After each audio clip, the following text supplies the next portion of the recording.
يلا بقى انسي كل الطرق اللي عملنا بيها الفراخ قبل كده وجربي الطريقة دي، لان هي يا جماعة حرفيا خطيرة. في الاول كده الطريقة دي ينفع نعمل بيها اي جزء في الفرخة. انا بحب اجيب الفراخ بتاعتي كده زي ما هي واقسمها بقى، اشيل الصدور لوحدها والوراك لوحدها والاجنحة لوحدها. طبعا اي قطعة في الفرخة هنعملها بنفس الطريقة دي. النهاردة بقى هنعملها بالوراك، هنقسم بقى الورك لنصين زي ما انتم شايفين كده، وهنرفع الجلد ونعمل فتحات زي ما انتم شايفين بالشكل ده. هنتبل بقى الفراخ بتاعتنا بمعلقه ملح ومعلقه فلفل اسود ومعلقه بابريكا ومعلقه بصل بودره ومعلقه من بهارات الفراخ ومعلقه كبيره من الثوم المفروم وعصير ليمونه كبيره. وهنتبل بقى الفراخ بتاعتنا كويس جدا، ادعكوها كويس جدا كده مع التتبيله، وغطوها بقى ودخلوها التلاجة من نص ساعه لساعه مش اكتر من كده. ويلا بينا بقى يا حلوين على ما الفراخ بتاعتنا تتبل اوريلكم بقى الطواجن القمر اللي انا جبتها من شركه برايتز هاوس.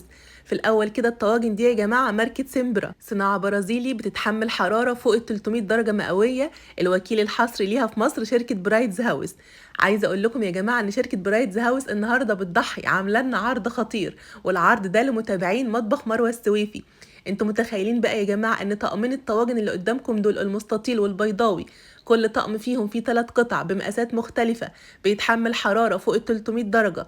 انتوا عارفين بقى ان الطقم الواحد فيهم بس ب1000 جنيه؟ ايوه يا جماعه، يعني الطقمين دول سعرهم 2000 جنيه. طب ايه العرض بقى يا مروه؟ العرض الخطير اللي شركه برايتز هاوس عاملاه لنا النهارده ان اي حد هياخد الطقمين دول مع بعض ليه هديه مجاني. والهديه يا جماعه من شركه برايتز هاوس بتكون تحفه خطيره، مش هقول لكم عليها ايه، بس هي بتكون هديه قيمه جدا.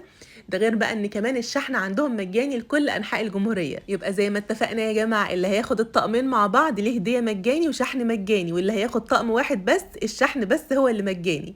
يلا بقى مستنيين ايه؟ لو انت عروسه وبتجهزي او ست بيت وبتجددي، مش هتلاقي احلى من طقمين الطواجن دول تحطيهم في بيتك. اما بقى يا جماعه الكرتونه اللي قدامكم دي، فانا اول ما شفت الطقم اللي فيها بجد اخد قلبي.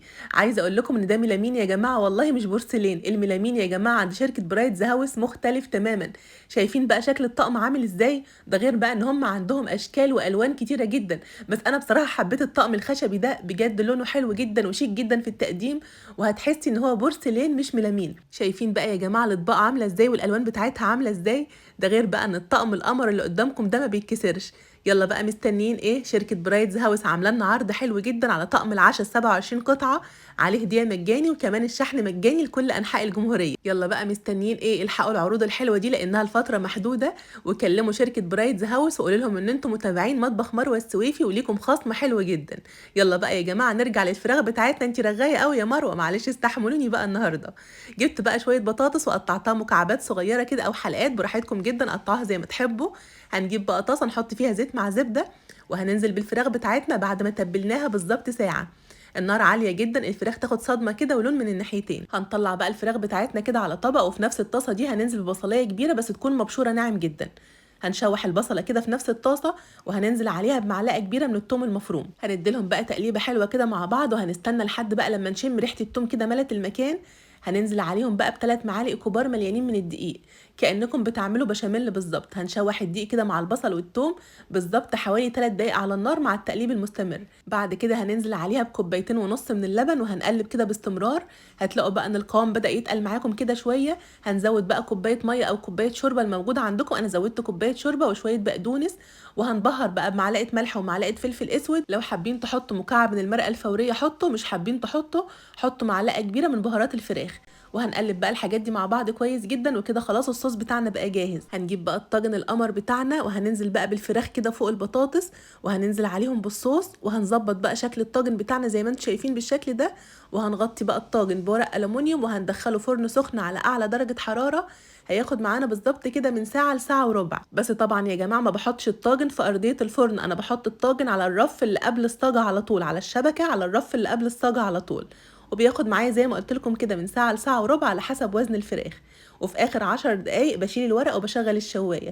وطبعا بقى زي كل ام مصريه، بما اني مشغله الفرن، قلت يا بنتي يا مروه اعملي صينيه كيكه في الطواجن الجديده اللي انت جايباها علشان اوريلكم التسويه بتاعتها بتكون عامله ازاي.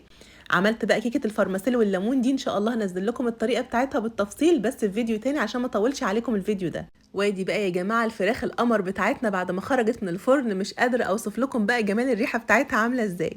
طبعا انا في اخر 10 دقايق كده شلت ورق الالومنيوم اللي عليها وشغلت الشوايه. الفراخ اتحمرت واخدت لون حلو زي ما انتم شايفين كده.